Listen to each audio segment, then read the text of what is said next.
లోకం మీద అంతా అసత్యం ప్రబలి ఉంది. మనుషులంతా అంధకారంలో, అసత్యంలో, సాతాను చేసినటువంటి మోసంలో బతుకుతున్నారు. అలాంటి పరిస్థితుల్లో ఉన్న సమాజంలోనికి దేవుడు ప్రభు ఎలా వచ్చాడంటే సత్యమై వచ్చాడు.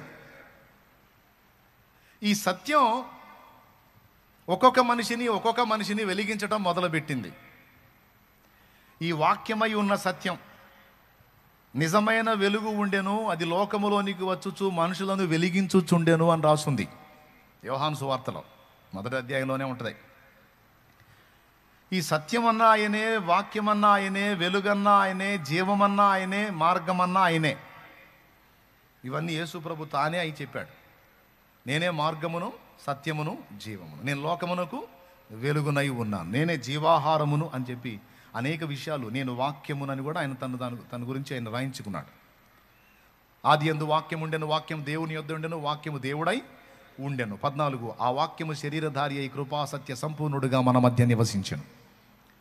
ఈ విధంగా చెప్పుకుంటా పోతే ఆయనే వాక్యం, ఆయనే మార్గం, ఆయనే సత్యం, ఆయనే జీవం, ఆయనే నిజమైన వెలుగు. ఓ ఫ్యామిలీ ఉందండి. ఆ ఫ్యామిలీలో కుటుంబ సభ్యులు ఒక 6 ఉన్నారనుకుందాం. 6లో ఒక వ్యక్తికి ఈ వెలుగు దర్శనం ఇచ్చింది, ఈ సత్యం బోధపడింది. మిగిలిన వాళ్ళంతా అసత్యంలో ఉన్నారు. ఈ ఒక్క వ్యక్తి మనోనేత్రాలు మాత్రం వెలిగించబడ్డాయి.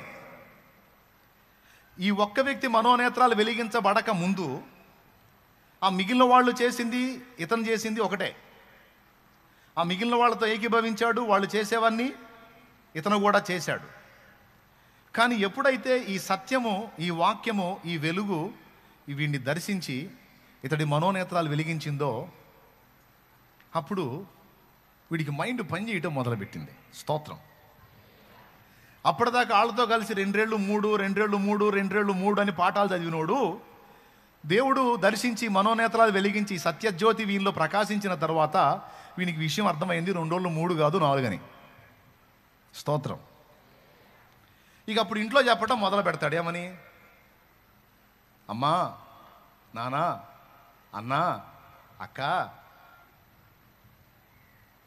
ఇప్పటిదాకా మనం 2 ఏళ్ళు 3 అనుకున్నాం, సత్యం నాకు బోధపడింది 2 ఏళ్ళు 3 కాదు 2 ఏళ్ళు 4 అని లెక్క చెబుతాడు. లెక్క చెప్పినప్పుడు మరి ఆల్రెడీ అసత్యంలో ఉన్నారు కదా వాళ్ళు.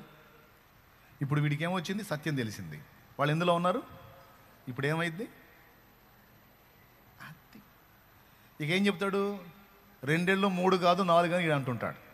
వాళ్ళు ఏమంటారు? నోరు మొయ్, పెద్ద పండితుల్లాగా మాట్లాడవాకు, పండితుల్లాగా. ఏం తెలుసురా నీకు? మా ముత్తాత చెప్పాడు 2 ఏళ్ళు 3 అని, మా తాత చెప్పాడు 2 ఏళ్ళు 3 అని, నేను చెబుతున్నా 2 ఏళ్ళు 3 అని. నేను చెప్పింది 3, తాత చెప్పింది 3, ముత్తాత చెప్పింది 2 ఏళ్ళు 3, వాడి తాత చెప్పింది కూడా. ఇక్కడ తాతల తరాల తండ్రుల దగ్గర నుంచి ఆవుతున్న 2 ఏళ్ళు 3 అని వస్తుంటే ఇప్పుడు వచ్చాడండి పోటుగాడు 2 ఏళ్ళు 4 అంట. వాళ్ళు రాలిపోతాయి 4 అన్నామంటే 3 అనో అనమంటారు వాళ్ళు. ఈడేం 3 అనడు. ఎందుకు? ఇది లెక్క కరెక్ట్గా అర్థమవుతుంది. ఇట్లా 3 అంటే మనం మోసపోతాం, చాలా అమౌంట్ మంది తగ్గిపోద్ది, లెక్క కరెక్ట్గా ఉండాలి, లెక్క తేడా వస్తే ఇబ్బంది పడతాం, నష్టపోతామని ఈడు మొత్తుకుంటుంటాడు. ఈడు వాళ్ళకి తిక్కలోలా కనపడతాడు.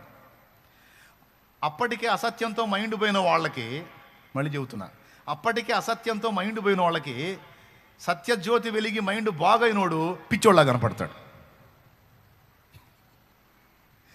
ఇప్పుడు ఇది చెబుతుంటే మీకు ఏదో గుర్తొస్తుంది కదా, వస్తుంది కదా, మీ ఇంట్లో సంగతులే గుర్తొస్తుంటాయి. దేవునికి స్తోత్రం కలుగును గాక. హల్లెలూయా. ఎట్ట కనపడతాడంటే వీడు పిచ్చోళ్ళలా కనపడతాడు. చివరికి వీడు ఇంట్లో మిగిలిన వాళ్ళని కన్విన్స్ చేయడానికి ట్రై చేస్తాడు, ఒప్పుకోరు, ఎవరో ఒకళ్ళారో చిక్కుతారు. నా మాట విని, నేను చెప్పేది నిజం, కావాలంటే ఇది లెక్క చూడు, 1 1 1 1 2 2 కలిపితే ఎన్ని వచ్చినాయి? గీతలకి 4 వచ్చినాయి. నాన్న ఏంది 3 అంటాడు? నాన్న తాత లెక్కలో ఉన్నాడు, కానీ ఇప్పుడు అది కరెక్ట్ కాదు, ఇది లెక్క ఇది.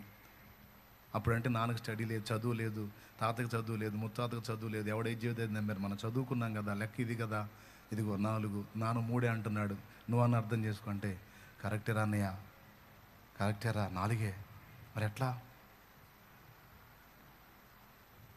చేయగలిగిందే ఉంది? వాళ్ళని మార్చడానికి ఎంత ట్రై చేసినా వాళ్ళు మారట్లేదు. చిన్నగా అన్నతో పాటు ఇప్పుడు చెల్లి ఏకీభవించింది అనుకో, చెల్లి ఏకీభవించి 2 అయ్యారు. ఒక ఇంట్లో 6 ఉంటే 2, 2 వాళ్ళు అంటున్నారు, మిగిలిన వాళ్ళు ఇక రివర్స్. చెడగొట్టావా? దాన్ని కూడా చెడగొట్టావా? అయిపోయింది. ఈడి పిచ్చి ఆ అమ్మాయి కూడా ఎక్కించాడు. ఇక ఈ ఇంటి మొత్తాన్ని ఎక్కించేటట్టున్నాడు ఈ పిచ్చి. ఇక ఏం జరిగిద్ది? ఒకే కప్పు కింద ఉంటారు, కలిసి ఉన్నట్టుగానే ఉంటారు, కానీ వీళ్ళు చేసే వీళ్ళకి నచ్చవు, వీళ్ళు చేసే వీళ్ళకి నచ్చవు. సత్య సంబంధి చేసే ప్రవర్తన అంతా అసత్య సంబంధికి ఏమో చిర్రెత్తుకు వస్తుంది. వీళ్ళు చేసే సోది పనులు వాళ్ళకి అర్థమవుతాయి కదా, వాళ్ళకి అర్థం ఇది కరెక్ట్ కాదు, ఇది కరెక్ట్ కాదంటేనేమో వీళ్ళకి బాధ, వీళ్ళు చేసే చేష్టాలు చూసి వాళ్ళకి బాధ. ఇప్పుడు దీన్ని భేదం అంటారా ఏమంటారు? ఇది ఎందును బట్టి కలిగింది? సత్యమును బట్టి కలిగింది, వెలుగును బట్టి కలిగింది, జీవాన్ని బట్టి కలిగింది, వాక్యాన్ని బట్టి కలిగింది. సమాజము కూడా అంతే. కుటుంబము 5 ఉంటే 2కి వేరుగా 3 తయారవుతారు అంటే 3 ఒప్పుకోరు. ఆ 3తో 2 ఏకీభవించలేరు, ఎందుకంటే 2 కళ్ళు వెలిగించబడ్డాయి. అలాగే సమాజంలో 100 ఇళ్ళుంటే 100 కుటుంబాలుంటే 100 కుటుంబాలు ఒక కుటుంబం సత్యాన్ని తెలుసుకుందనుకో, ఈ 99 కుటుంబాలు సత్యాన్ని తెలుసుకున్న కుటుంబానికి శత్రువులు అవుతాయి. బ్రదర్ వింటున్నావా? ఏమవుతారు? శత్రువులు అయిపోతారు. ఎందుకు? వాళ్ళతో వీళ్ళు ఏకీభవించట్లేదని. ఎందును బట్టి ఇలా వేరైపోయారు? ఎందుకు ఈ భేదం వచ్చింది అంటే ఒకటే కారణం, మనోనేత్రములు వెలిగించబడినందున. యేసు ప్రభు భూమి మీదకి వచ్చి ఏం చేశాడో తెలుసా? అందరి మనోనేత్రాలు మూయబడి ఉండగా ఆయన ఒక్కొక్కరిని దర్శించి మనోనేత్రాలు వెలిగించటం మొదలుపెట్టాడు. ఇక మనోనేత్రాలు వెలిగించబడినోడల్లా అజ్ఞాన క్రియలతో ఏకీభవించలేడు, అంధకార క్రియలతో ఏకీభవించలేడు, పిచ్చి చేష్టాలతో ఏకీభవించలేడు.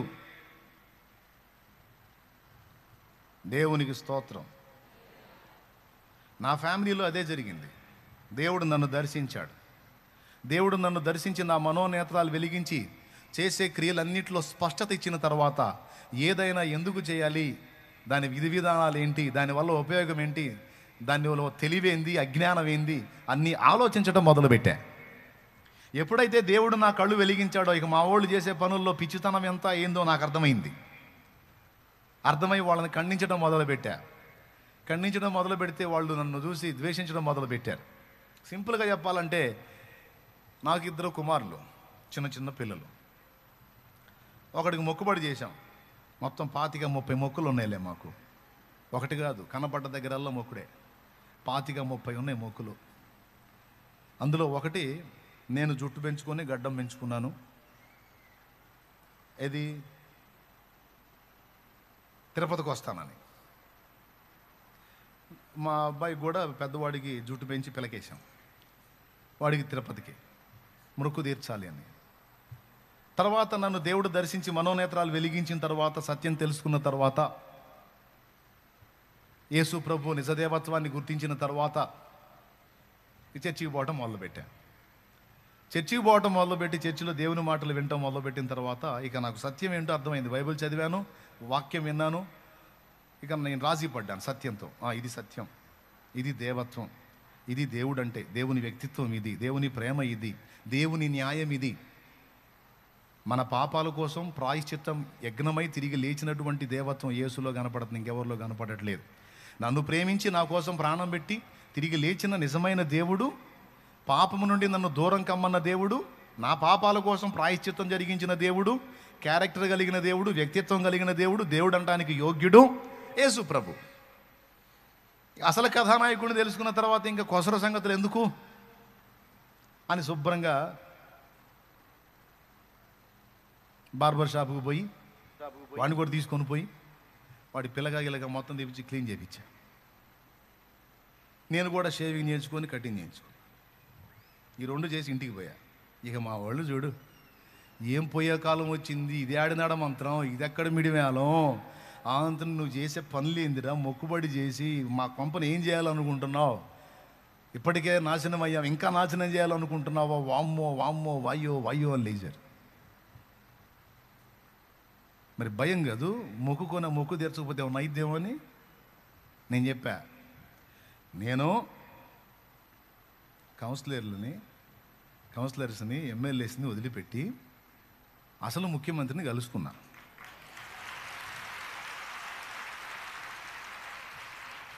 అర్థమైందా? ఇప్పటిదాకా వీళ్ళు నేను ఇప్పటిదాకా వాళ్ళని ఫాలో అయ్యే వాళ్ళ క్యాడర్ ఏంటంటే ఇది. టాప్ 1 ఎవరంటే ఆయన, అందరికీ పైన ఉన్నవాడు ఆయన, దహించు అగ్ని ఆయన, అతి శ్రేష్ఠుడు ఆయన. ఇక ఆయనతో నాకు సంబంధం ఏర్పడింది, అసలు వాడితో నాకు పరిచయం ఏర్పడింది. కొసరసరికి ఇంకేం చేయదు, కావాలంటే చూసుకోండి అన్న. వాళ్ళ భాషలో వాళ్ళకి అర్థమయ్యేటట్టు చెప్పా. పాప 4-5 రోజులు అల్లాడిపోయారు. భయం, జరిగిన నష్టాలుగా ఇంకేం జరుగుతాయో అని. ఏమీ జరగదు. నేను సత్యదేవుడిని తెలుసుకున్నా, నిజమైన దేవుడిని తెలుసుకున్నా, కొలతలు కలిగిన దేవుడిని తెలుసుకున్నా, దేవుడు అనడానికి యోగ్యుడిని తెలుసుకున్నా, మన కోసం ప్రాణం పెట్టిన దేవుడిని తెలుసుకున్నా. ఆయన రెక్కల నీడలోకి వెళ్ళిపోయా. ఇక ఏది నన్ను ముట్టజాలదు, ఇక నాకు ఏమీ కలగదు, భయపడద్దు, ధైర్యంగా ఉండండి అంటే వాళ్ళు ఎటు ఊరుకుంటారండి? గొడవేగా ఇంట్లో. ఇక నేను ఏది చేసినా వాళ్ళకి చీదరగానే ఉంది. ఇంకేదన్నా చేయని రివర్స్ అవుతున్నారు మొత్తం. దీన్ని భేదం అంటారు. ఇప్పుడు చూడండి, యేసు ప్రభు నన్ను దర్శించి మా ఇంట్లో ఏం స్టార్ట్ అయింది? భేదం స్టార్ట్ అయింది. అయితే నేను ఊరుకుంటానా? ప్రార్థన చేయటం మొదలుపెట్టా. ఒక్కొక్కళ్ళని దర్శించు ప్రభువా, మాట్లాడు, నన్ను దర్శించావుగా, నాతో మాట్లాడావు, వాళ్ళ కళ్ళు కూడా తీరు. నేను చెబితే వాళ్ళకి పిచ్చోళ్ళగా కనపడుతున్నాను, సోదోళ్ళగా కనపడుతున్నా, తిక్కలోళ్ళగా కనపడుతున్నాను. వాళ్ళకి మైండ్ పోయిందని సంగతి వాళ్ళకి తెలియట్లేదు.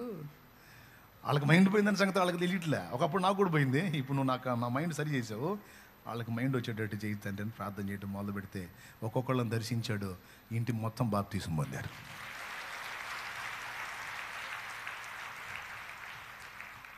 యేసు ప్రభు కూడా వచ్చి సత్యము చెప్పకుండా ఆయన కూడా ఒక అసత్య మతాన్ని తీసుకొచ్చినట్లయితే భేదం ఉండేది కాదు.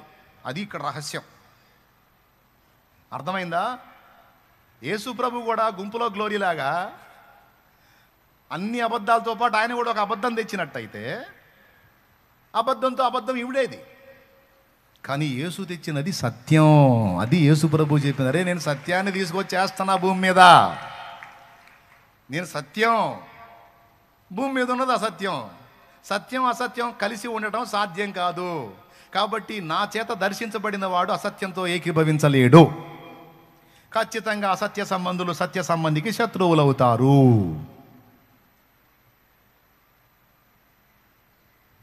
ఎంత ద్వేషం అంటే కొంతమంది తల్లిదండ్రులకి కూతురు సచ్చినా చూడరు, కొడుకు సచ్చినా చూడరు. ఎందుకో తెలుసా?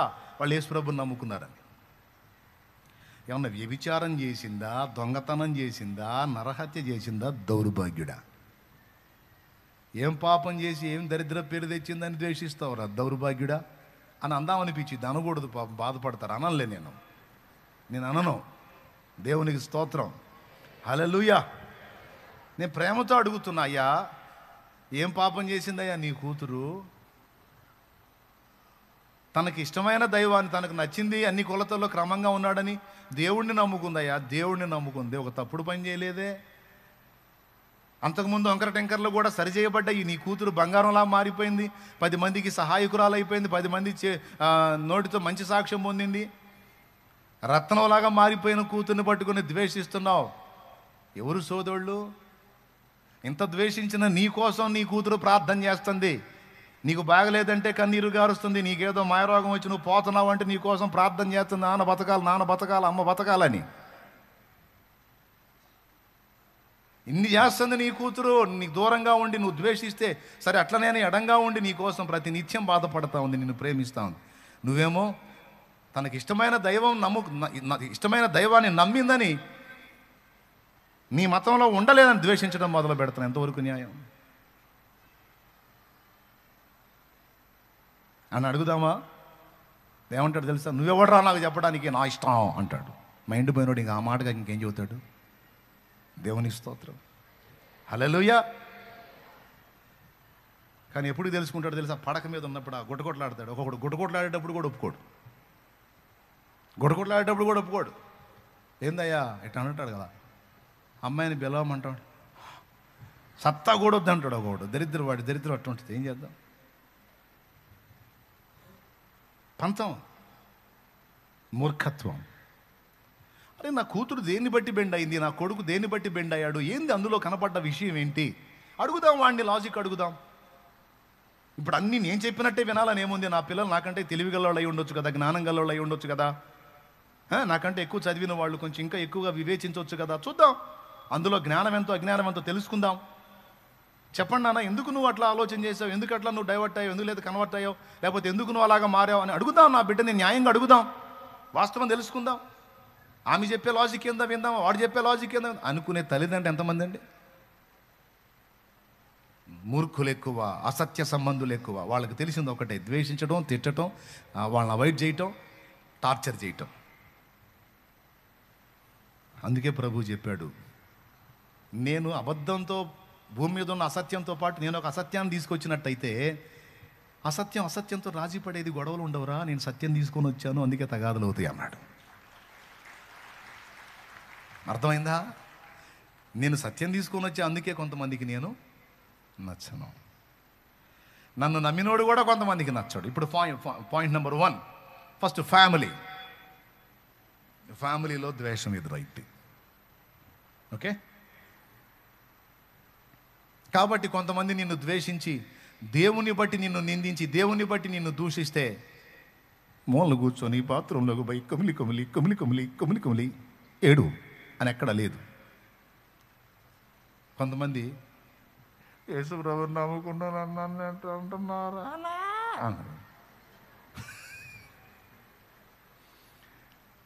నేను అంటాను, బైబుల్ ఎక్కడన్నా అట్లా ఏడవమని ఉందా?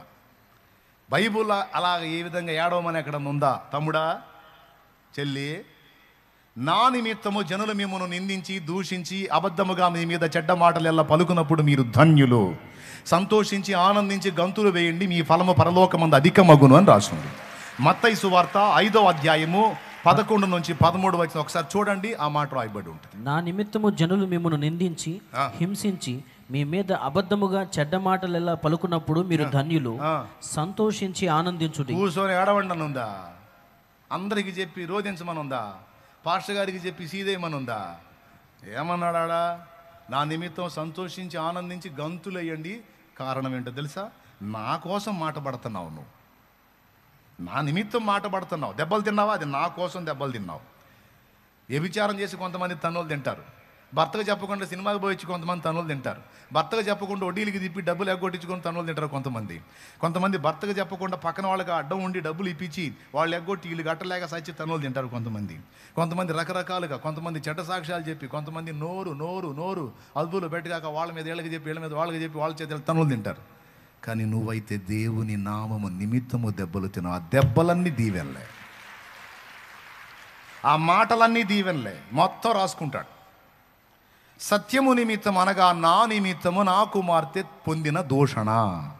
ఇదిగో ఇన్ని తిట్లు తింది నా బిడ్డ నా కోసం, ఇన్ని దెబ్బలు తింది నా బిడ్డ నా కోసం, ఇన్ని మాటలు పడింది నా బిడ్డ నా కోసం, వెలివేయబడింది నా కూతురు నా కుమారుడు నా కోసం వెలివేయబడ్డారు, నా కోసం ఈ బాధలన్నీ పడ్డారు నా బిడ్డలో అని రాసుకుంటాడు.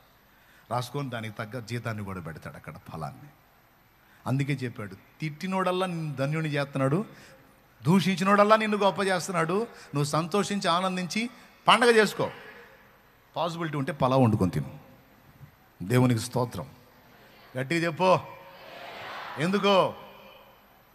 ఎందుకో వాళ్ళు నిన్ను శత్రువుగా భావించారు. దేన్ని బట్టి తెలుసా? సత్యమును బట్టి, యేసును బట్టి నువ్వు వారికి శత్రువు అయిపోయావు. వారి ప్రేమ దక్కకపోతేనే నీకు కొండంత ప్రేమ యేసయ్య ప్రేమ దక్కింది. యేసు నీకు తోడుగా ఉంటాడు. నీ ఇంటోళ్ళు మొత్తం నేను వదిలిపెట్టవచ్చు, నువ్వు అటుపోయావు ఇటుపోయావు, అందులో కలిసావు ఇందులో కలిసావని, కానీ ఆశ్రయ దుర్గమైన యేసు నీతో ఉంటాడు. యోహాను సువార్త 9వ అధ్యాయంలో పుట్టింది మొదలుకొని గుడ్డివాడైన మనుషుని యేసు ప్రభు స్వస్థపరిచినప్పుడు ఆ ఊరోళ్ళందరూ కలిసి వాడిని అడిగారు, ఎలా వచ్చినాయి నీ కళ్ళు, నువ్వు గుడ్డోడివి కదా, ఇప్పుడు ఎట్ట చూస్తున్నావు అంటే, యేసు ప్రభు ఉమ్మూసి బురద చేసి ఆ బురద నా కళ్ళకు రాసి సిలోయమనుకోని ఇట్లా కడుక్కోమంటే కడుక్కున్నాను, కళ్ళు వచ్చినాయి అన్నాడు. ఆ మాట అన్నామంటే పొలు రాలితే అన్నారు వాళ్ళు. పొలు రాలేదేమో, నేను చెప్పేది నిజమే. ఆయన ఉమ్మూసాడు, బురద చేశాడు, నన్ను దగ్గరికి పిలిచాడు, నా కళ్ళకి ఆ బురద రాశాడు, పోయి సిలోయమనుకోని ఇట్లా కడుక్కోమన్నాడు, పోయి కడుక్కున్నాను, కళ్ళు వచ్చినాయి, ఇక తిరుగులేదు, ఎవడు చెప్పినా నేను ఇదే సాక్ష్యం చెబుతా అన్నాడు. నీకు మామూలుగా ఉండదు, నీ పని చేస్తావు అన్నారు. నువ్వు ఏమైనా చేసుకో, ఏమైనా చేసుకో. పంచాయతీ పెట్టారు, వాళ్ళ అమ్మ నాన్న పిలిచారు, మీ కొడుకు ఈడేనా అన్నారు. వాళ్ళు వీళ్ళకి వెళ్ళి చూశారు, వీళ్ళ కళ్ళు ఏమైనా పోయినాయా, మా అబ్బాయి ఈడని వీళ్ళకి తెలుసు కదా, ఈ ఊరోళ్ళమేగా మేము, మమ్మల్ని కొత్తగా అడుగుతున్నారు ఏందని, మా అబ్బాయి వాడే కానీ ఆడి కళ్ళు ఎట్ట వచ్చిన మా తెలుసు. ఎందుకంటే వీళ్ళు వెళ్ళేసే గుంపు, యేసుప్రభుని ఒప్పుకోని గుంపు. అది ఆడి కళ్ళు ఎట్ట వచ్చినో మాకు తెలియదు, ఆడి పెద్దోడే, ఆడిని అడగండి, ఆడినే తెలుసుకోండి, అంతే సంగతులు అన్న. చెప్పురా నిజం చెప్పి ఎట్ట వచ్చినాయి నీ కళ్ళని మళ్ళీ మొదలు పెట్టారు. ఇన్నిసార్లు అడుగుతారేం, మీరు కూడా మారతారా అని అడిగాడు. దరిద్రుడా నువ్వు మారింది కాక మమ్మల్ని మారమంటావా? అందరూ కట్టకట్టుకొని పెద్ద తీర్పు తీర్చి ఊరి వెలుపలికి వెళ్ళేశారండి. వెళ్ళేశారు. అక్కడ కూర్చొని బాధపడుతున్నాడు. కళ్ళు వచ్చినందుకు నాకు బాధలు వచ్చినాయి, కళ్ళు లేనప్పుడు ఎవడు పట్టించుకోలేదు నన్ను, నేను బాగుపడ్డది వీళ్ళకి జీర్ణం కాకపోయాయి కదా అని ఏడిసార్లే. మీరు నన్ను లేచేది ఏంది, ఊరు మొత్తాన్ని, ఈ ప్రేమ లేని ఊరు, ఈ నీతి నిజాయితీ లేని ఊరు, ఈ మంచితనం లేని ఊరు, ఈ దుర్మార్గపు ఊరిని నేనే వెళ్ళేస్తున్నా బా. మీరు పలకరిస్తే అంత పలకరిపోతే అంత, మాట్లాడితే అంత మాట్లాడకపోతే బా. దరిద్రులారు ఎవరు మీరు? అరే నా కళ్ళు వస్తే ఆయన ఆకాశానికి ఎత్తాల్సింది పోగొట్టి, సరే ఆయన సంగతి పక్కన పెట్టండి, ఊరోడిని కదా, అరే పోనీరా ఏదో ఒకటి ఎటో కట్ట ఎవరో ఒకళ్ళు బాగు చేశారు, కళ్ళు వచ్చిన మనోడు బాగుపడ్డాడని పండగ చేసుకొని నన్ను ఆదరించాల్సింది పోగొట్టి నన్ను లేచారు. దుర్మార్గులారా ఎక్కడరా మీ దగ్గర ప్రేమ, ఎక్కడరా దరిద్రులారా, మిమ్మల్ని నేనే వెళ్ళేస్తాను బా అని ఊరు బయట కూర్చున్నాడు. యేసుప్రభు వదిలిపెట్టాడండి. నేరుగా ప్రభు నిమిత్తము మాటలు పడి దూషణ పొంది వేయబడిన వాని యొద్దకు వచ్చి కనపడ్డాడు. జాగ్రత్త, చేతులు నొప్పులు పడతాయి. నేరుగా వచ్చేసాడు ఆయన దగ్గరికి. కావాలంటే యోహాను సువార్త 9 ఇంటికి పోయి చూడు, ఇప్పుడు కాదు, యోహాను సువార్త 9 మొత్తం ఇదే స్టోరీ ఉంటుంది, ఇంటికి పోయి చూడు. యోహాను సువార్త 9. నా నిమిత్తము మాటలు పడ్డా, దూషణలు పడ్డా, అవమానాలు పడ్డా, ద్వేషించబడ్డా, దెబ్బలు తిన్నా మొత్తం రాయబడతాయి. అది ఆయన చెప్పిన సమాధానం. ఎందుకు తెలుసా? సత్యం కోసం దెబ్బలు, సత్యం కోసం మాటలు, అంతేగాని దరిద్ర పనులు చేసి కాదు. చాలామంది దరిద్ర పనులు చేసి మాటలు పడుతున్నారు, నువ్వైతే దేవుని కోసం మాట పడుతున్నావు. ఎంత ధన్యత, ఎంత అదృష్టం, అందరికీ దక్కదు. ఆ నామము నిమిత్తము ఇట్టి శ్రమలు పొందటానికి యోగ్యులమని ఎంచబడినందున వారు సంతోషించుచు ఆనందముతో వెళ్ళిరి. అపోస్తల కార్యములు 4వ అధ్యాయంలో స్పష్టంగా రాయబడి ఉంది, ఆ నామము నిమిత్తము మనము యోగ్యులమని ఎంచబడ్డాం. అందరికీ దక్కలేదు, అలా దూషణ పొందటం మనకు దక్కిందని. చూడండి కావాలంటే అపోస్తల కార్యములు 5వ అధ్యాయం 40వ వచనం. చదువు. ఆ నామము కొరకు అవమానము పొందుటకు పాత్రులని ఎంచబడినందున అబ్బా వారు సంతోషించుచు మహాసభ ఎదుటి నుండి వెళ్ళిపోయి. దేవునికి మహిమ కలుగును గాక. ఆ మాట అండర్లైన్ చేసుకోండి ఒక్కసారి. 41వ వచనం, ఆ నామము కొరకు అవమానం పొందుటకు పాత్రులమని ఎంచబడినందున వారు సంతోషించుచు, ఏడుచుకుంటగా సంతోషించుచు మహాసభ ఎదుటి నుండి వెళ్ళిపోయి. 4వ అధ్యాయంలో కూడా చూడండి ఒక్కసారి, 19వ వచనం, 4:19. అందుకు పేతురును యోహాను వారిని చూచి, దేవుని మాట వినుట కంటే మీ మాట వినుట దేవుని దృష్టికి న్యాయమా?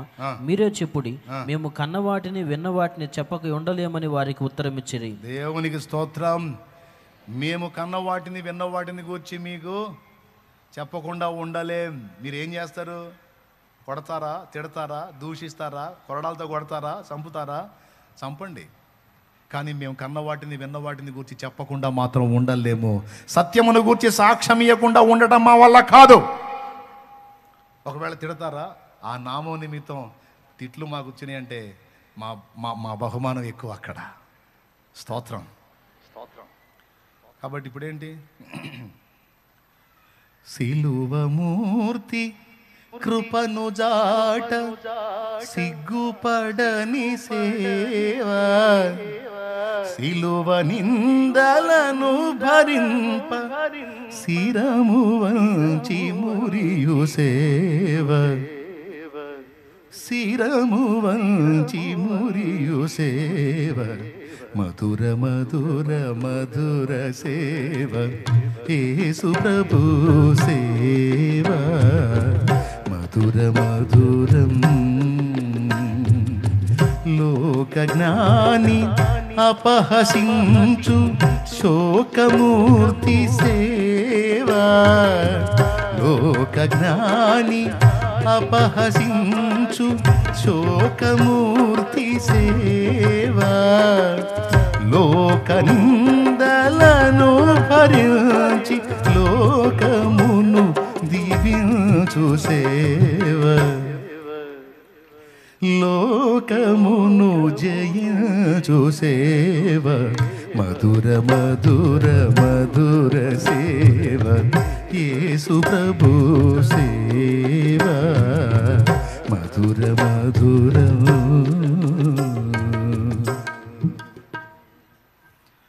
కాబట్టి ఇప్పుడు చెప్పండి, ఎడుతారా సంతోషపడతారా? తిట్టిందల్లా నీకు మేలే, దెబ్బ కొడితే దెబ్బ తిన్నది కూడా నీకు మేలే. ఏం పర్లేదు, తిను, ఏసై కోసం దెబ్బ తిను. కొట్టిన వాడికి తీర్పు, కొట్టించుకున్న నీకు గెలుపు. అంతే, ఓకేనా? రైట్. ఫ్యామిలీ నీకు రివర్స్ అవుతారు, శత్రువులు అవుతారు. అది ఏసై దేవుడు, ఏసైని బట్టి, సత్యమును బట్టి. ఇంకొక విషయం చెప్తా.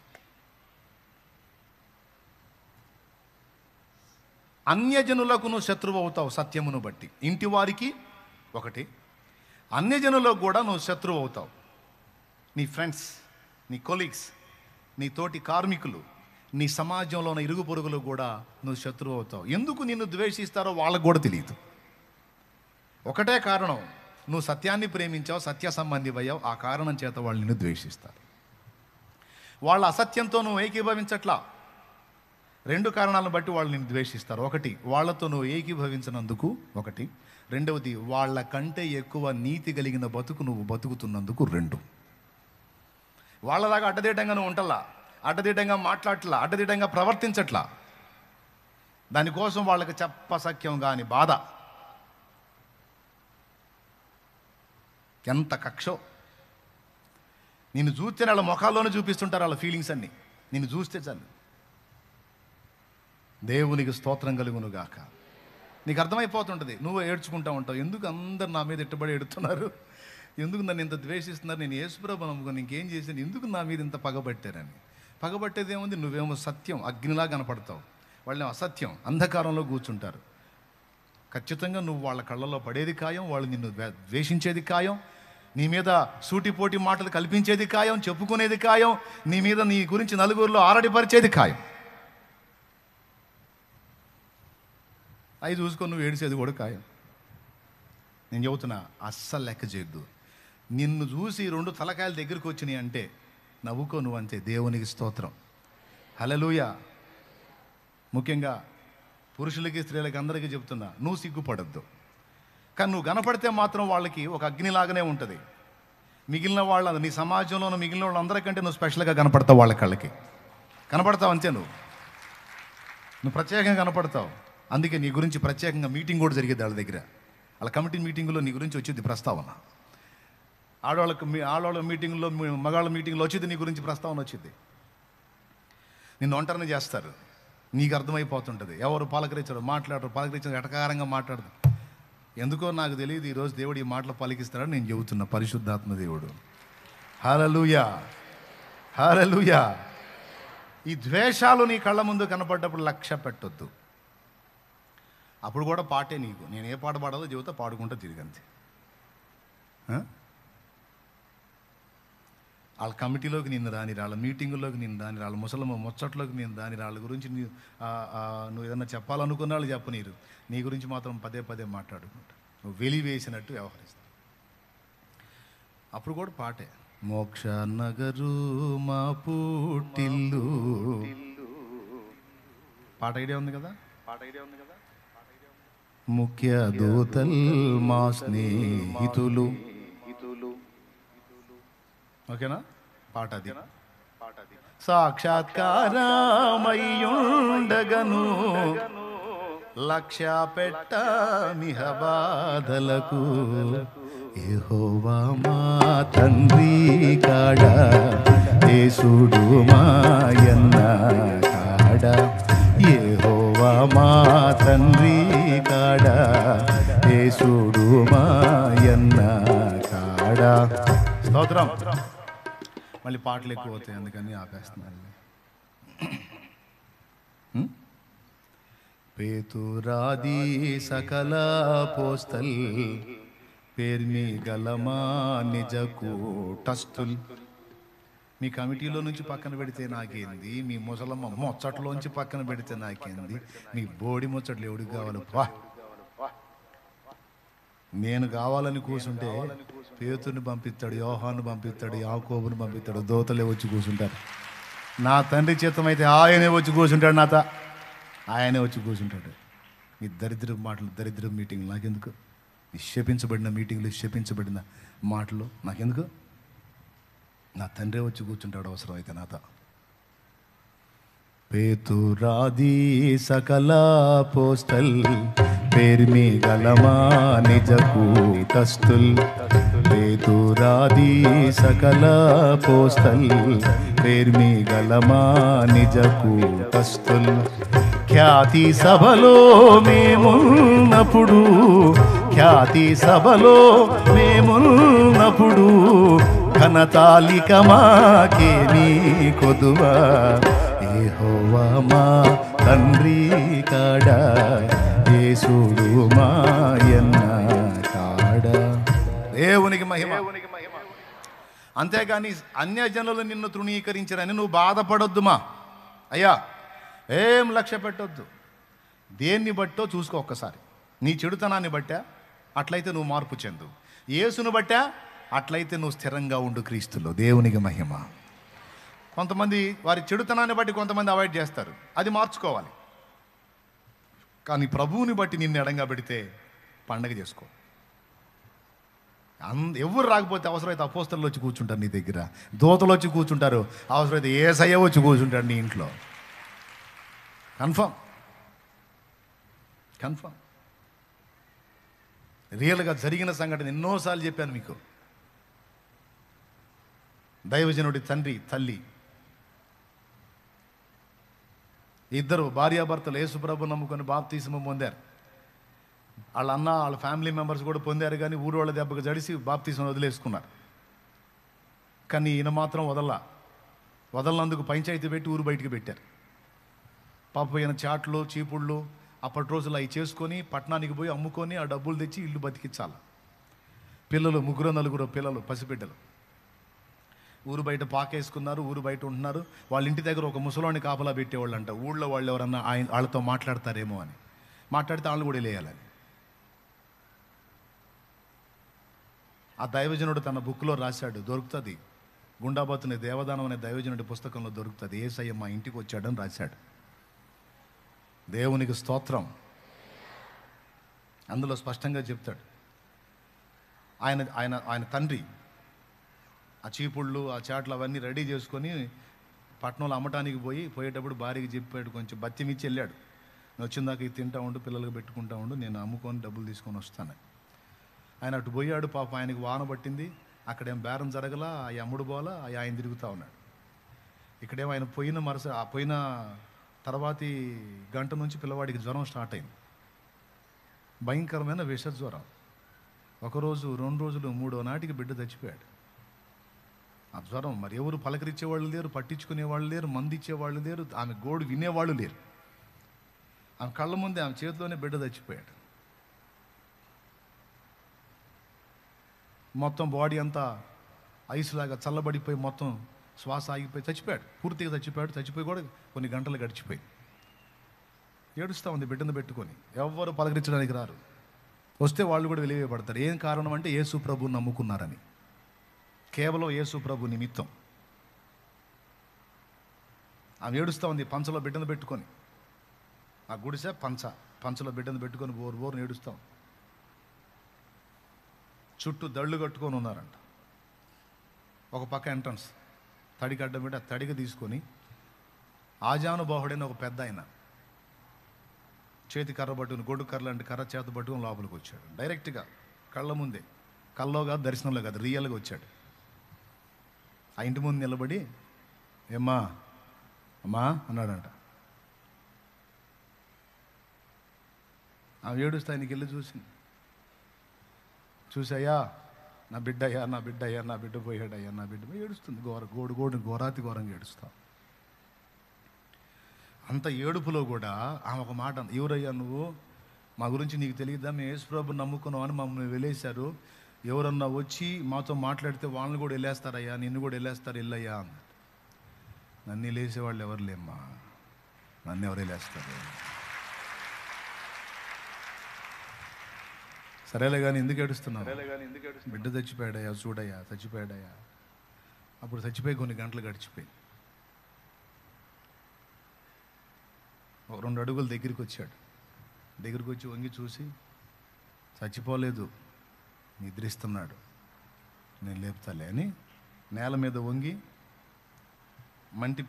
మంటి తీసుకొని చిన్న ఉండలాగా చేసి ఆ నోరు పట్టుకొని నోరు తెరిచి నోట్లో వేసి మూసి, ఏయ్ చిన్నోడా లే అన్నాడు. వాడు దిగ్గును లేచి కూర్చున్నాడు. చచ్చిపోయినాడు బతికాడు, లేచి కూర్చున్నాడు.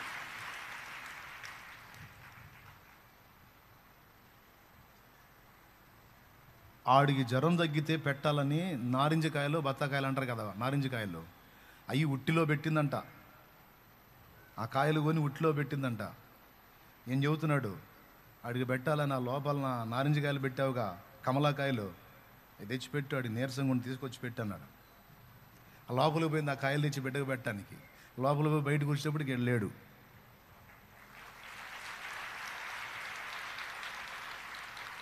అప్పుడు ఆలోచించుకుంది, నేను లోపల పెట్టిన కాయలు ఉట్టిలో పెట్టిన కాయలు ఆయనకి ఎట్ట తెలుసు. వచ్చింది ఎవరో, ఎవని నిమిత్తం వెలివేయబడ్డామో ఆయనే వచ్చాడు, ఎవని నిమిత్తం దూషించబడ్డామో ఆయనే వచ్చాడు, ఎవని నిమిత్తం తృణీకరించబడ్డామో ఆయనే వచ్చాడు. మరణపు ముళ్ళు విరిచిన వాడు సజీవుడో, చెయ్యి విడవడో. ఆయన సాక్ష్యం ఇప్పుడు కూడా ఉంది, చూడండి, మీకు దొరుకుతుంది. గుండాబతిని దేవదానం గారి సాక్ష్యం పుస్తకం ఉంది, చూస్తూ అందులో స్పష్టంగా రాస్తాడు.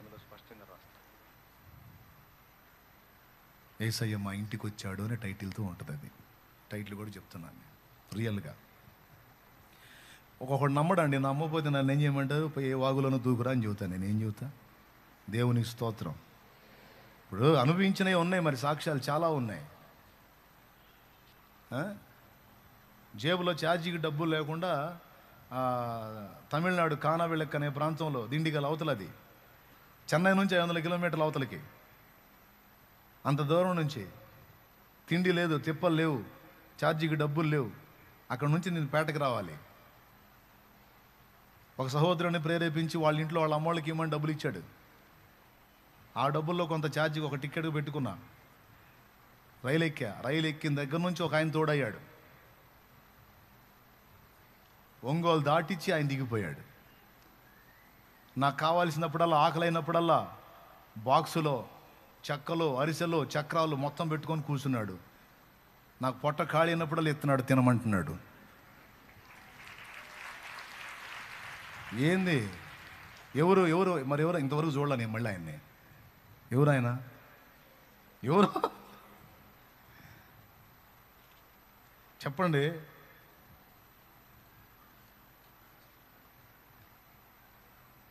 ఒంగోలు వచ్చిన తర్వాత ఇక నెక్స్ట్ చీరాల ఆగిద్ది, అక్కడ దిగి వెళ్ళిపోవచ్చు నువ్వు, నేను దిగుతున్నానని అక్కడ దిగి వెళ్ళిపోయాడు. ఇంతవరకు కనపడలామండి. అయ్యో ఎవరు నువ్వు, నేను కూడా దేవుని పెట్టినలేవా అన్నాడు.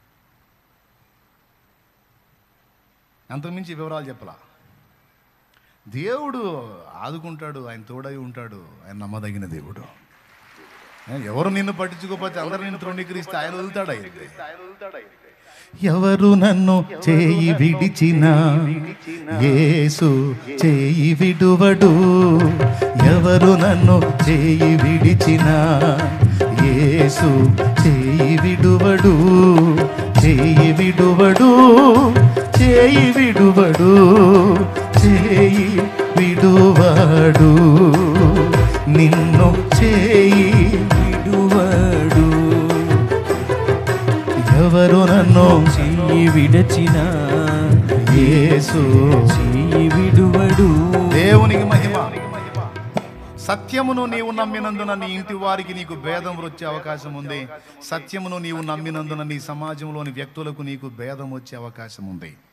ఎందుకంటే వాళ్ళ అసత్యంతో నువ్వు కూడా అసత్యాన్ని కలిగి ఉంటే వాళ్ళకి నీకు ఫ్రెండ్షిప్ నడిచేది, కానీ వాళ్ళ అసత్యంతో నీ సత్యం ఏకీభవించదు గనక భేదము తప్పదు. దేవునికి మహిమ. లాస్ట్ మాట, మొట్టమొదటిది ఫ్యామిలీ రివర్స్ అయింది అన్నాను. దానికంటే ముందు దాని తర్వాత సమాజం నీకు సరే అనేజనులు. ఇప్పుడు సంఘం కూడా రివర్స్ అయింది, గుర్తుపెట్టుకో. సంఘములో ఉన్న వాళ్ళందరూ సత్య సంబంధులు కాదండోయ్. ఇది అసలు ట్విస్ట్. ఈ అంశం మొత్తానికి మలుపు ఇదనమాట. స్తోత్రం చెప్పు గట్టిగా, చెప్పు గట్టిగా చెప్పు. మేము క్రైస్తవులమే అంటారు, మేము భక్తిపరులమే అంటారు, మేము ఆత్మీయులమే అంటారు, మేము సేవకులమే అంటారు. కానీ కొంతమంది సత్యమును ప్రేమించే సత్య సంబంధులు ఉన్నారు. కొంతమంది సత్యదేవుడి పేరు చెప్పుకొని అబద్ధాన్ని నమ్మే అబద్ధీకులు ఉన్నారు. సంఘంలో ఉన్నారు. వీళ్ళు కూడా సత్యము మాట్లాడినందుకు సత్య సంబంధుల్ని ద్వేషిస్తారు. ఉన్న నిజాలు మాట్లాడినందుకు, అంటే ఉన్న సత్యం మాట్లాడినందుకు అలా సత్యం పక్షాన నిలిచి సత్యం పక్షాన గళమెత్తిన వారిని పచ్చిగా ద్వేషించి బహు దుర్మార్గంగా మాట్లాడతారు. ఒక్కసారి మీరు బైబిల్లో గలతీ పత్రిక తీయండి. ఉన్న సంగతి మాట్లాడితే మనం శత్రువుల మాట. ఆ మాట నేను చెప్పలా, గలతీ సంఘంలో పౌలు మాట్లాడుతున్నాడు. 4వ అధ్యాయము 16వ వచనం. నేను మీతో నిజమాడినందున మీకు శత్రువునైతినా. ఆ మాట ఎప్పుడన్నా ఆలోచించారా?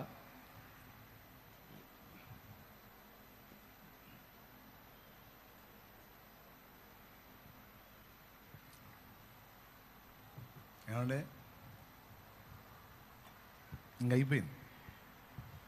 ఈ మాట కీలకం, గుర్తుపెట్టుకోండి, ఇది అవసరం. నిజమాడినందున నేను మీకు శత్రువునైతినా అన్నాడు. అంటే దాని అర్థం ఏంటో తెలుసా? సత్యమును మాట్లాడితే, సత్యం పక్షంగా నోరు తెరిస్తే, సత్యం పక్షంగా గళమెత్తితే ఖచ్చితంగా కొంతమందికి మనం శత్రువులం అవుతాం. అది కూడా అన్యులకు కాదు, మేము క్రైస్తవులము అని చెప్పుకుంటున్న వాళ్ళకే అవుతాం.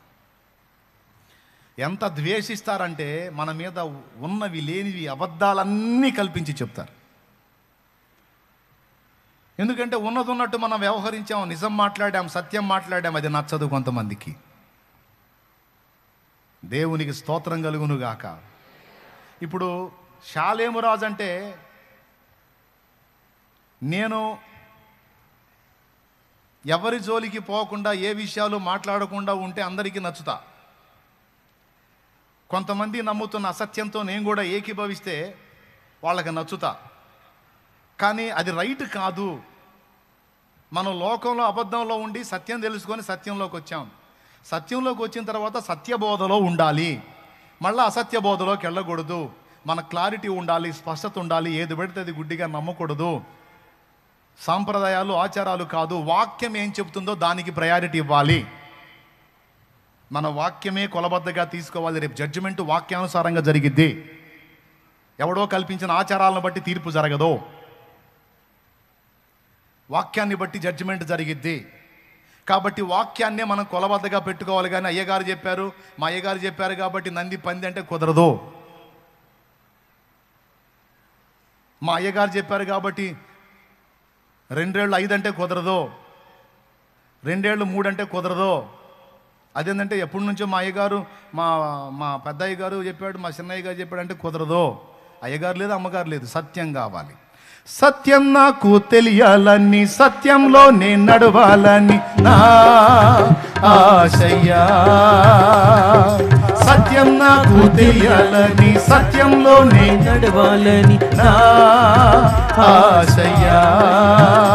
సర్వ సత్యంలోనికి నడుపుటకు పంపబడిన వాడా, ఇప్పుడే దిగి రమ్మయ్యా.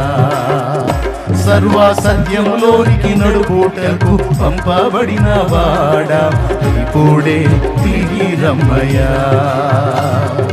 నాలో నీవు, నీలో నేను, నాలో నీవు, నీలో నేను కలసి ఉండాలయ్యా, మనం కలసి ఉండాలయ్యా, కలసి ఉండాలయ్యా, మనం కలిసి ఉండాలయ్యా. దేవునికి మహిమ. చెప్పండి, ఏ ఉండాలి గుండెల్లో? రోషం ఏముండాలి? సత్యము నాకు తెలియాలి, సత్యములోనే నేను నడవాలి. ఎవరో ఒక వ్యక్తి చెప్పింది కాదు, లేఖనము చెప్పినది సత్యం. ఒక డినామినేషన్కి ప్రెసిడెంటో ఫౌండరో చెప్పింది సత్యం కాదు, లేఖనము చెప్పింది సత్యం.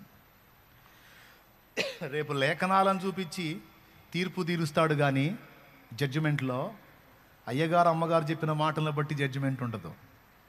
అంటే అయ్యా మరి మా అయ్యగారు అప్పుడు ఇట్లా బోధించారయ్యా, అందుకని నేను అట్లా అంటే అయ్యగారి మాట తీసుకోమన్నానా, నా వాక్యం తీసుకోమన్నాను అంటే, అయ్యా వాక్యమే తీసుకోమన్నావు కానీ అయ్యా అయ్యగారు ఎందుకైనా పెద్దోడు కదా, అందుకని అయ్యగారు చెప్పిన మాట తీసుకున్నానయ్యా అంటే, అయ్యగారు ఏడుంటాడు అడగబో నువ్వు అంటాడు.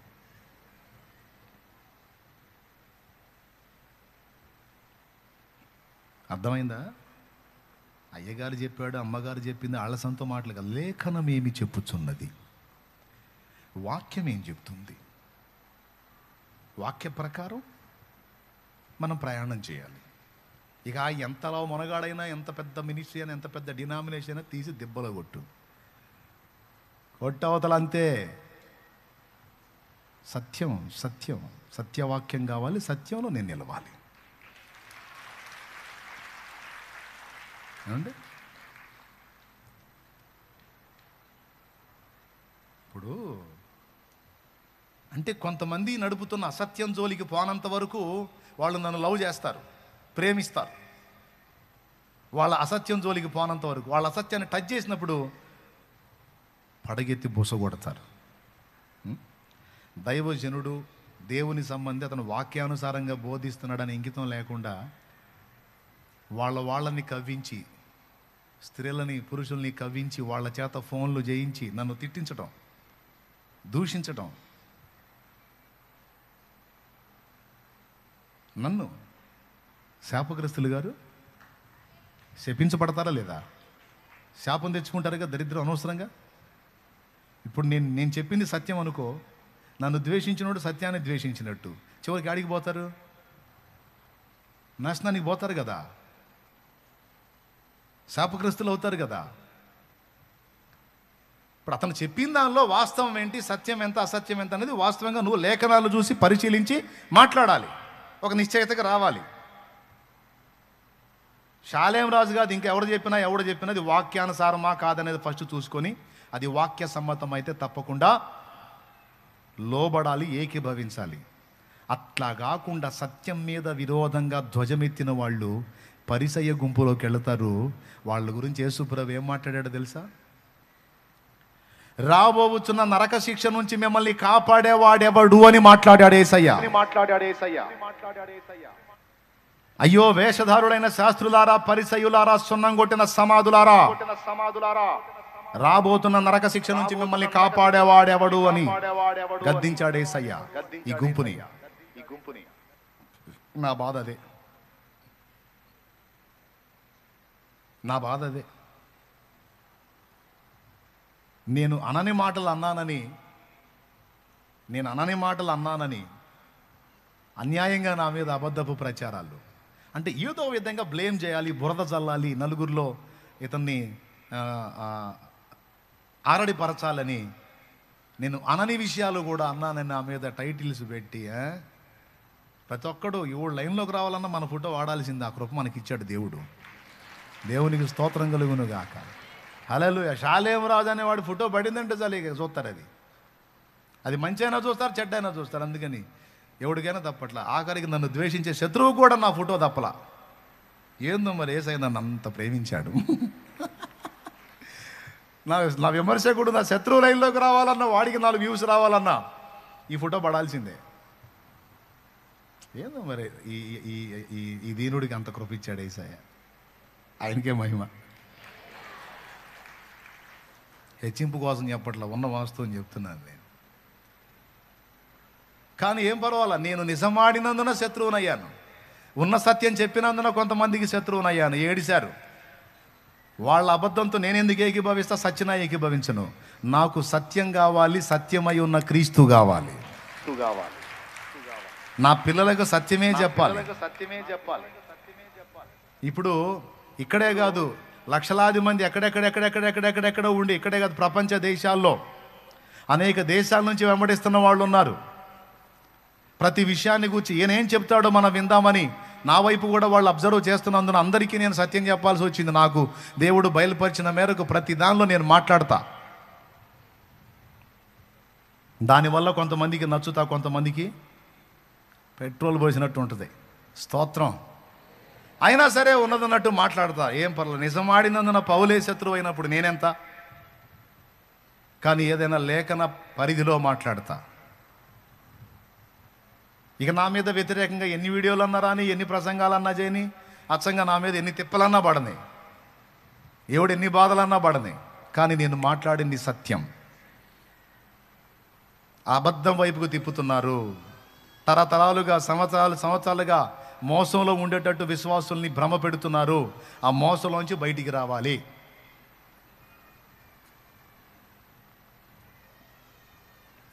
సత్య సంబంధిగా నీ ఉంటే నిన్ను కూడా ద్వేషిస్తుంది, గుర్తుపెట్టుకో. సంఘమే ద్వేషించిద్ది నిన్ను. సంఘానికి కూడా నచ్చవు నువ్వు. పౌలు నచ్చలా, షాలేము రాజన్న నచ్చలా, నువ్వెట్ట నచ్చుతావు? నువ్వు ఆ పౌలుని షాలేముని వెంబడిస్తున్నావుగా, నువ్వు నచ్చవు. నిన్ను చూస్తేనే వాళ్ళకు సైతాను చూసినట్టు ఉంటుంది. కానీ వాళ్ళు శోధించబడుతున్నారు సైతాను చేత. నువ్వు సత్య సంబంధివై ఉన్నావు, సత్యంలో ఉన్నావు.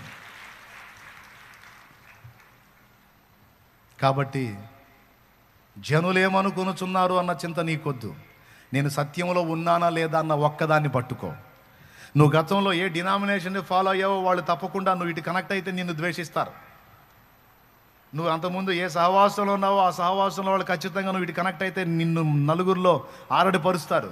ఇక నువ్వు కనపడితేనే అయిపోయింది, లోకంలో కలిసిపోయింది, లోకంలో కలిసిపోయాడు, సైతాను చిక్కారు, అబద్ధ బోధ పడ్డారు, దుర్బోధ పడ్డారు, ఆ బోధ అంటారు.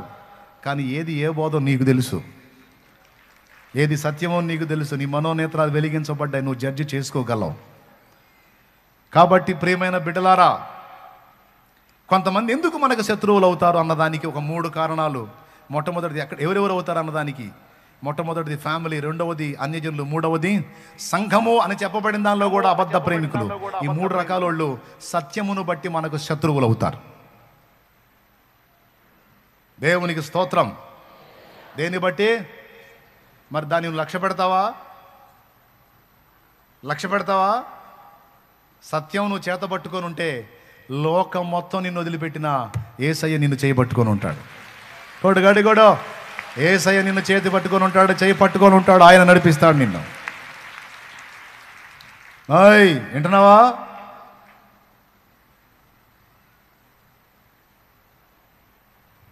ముగిస్తున్నా ఇక. సంతోషంగా స్తోత్రం చెప్పండి.